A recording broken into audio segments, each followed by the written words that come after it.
दिमाग तेज चाहिए, स्ट्रेस भी कम करना है, वो भी नेचुरल वे से। असम में एक छोटी सी लीफी प्लांट मिलता है, नाम है मानिमुनी।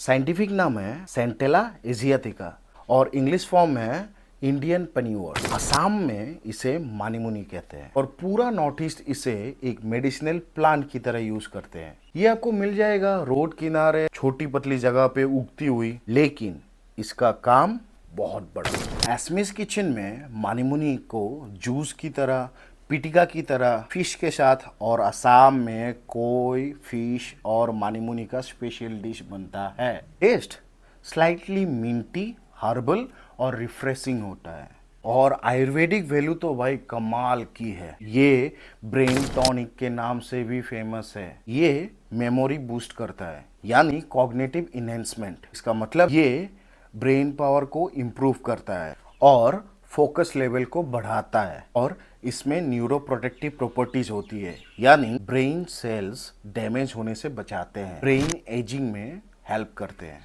उसके अलावा बॉडी डिटॉक्स करता है, डाइजेशन भी सुधारता है और स्किन हेल्थ भी सुधारता है। गांव के लोग इसे फीवर, बॉडी पेन, एंजाइटी सब में यूज करते हैं। एक हर्बल एस्पिरिन समझ लो।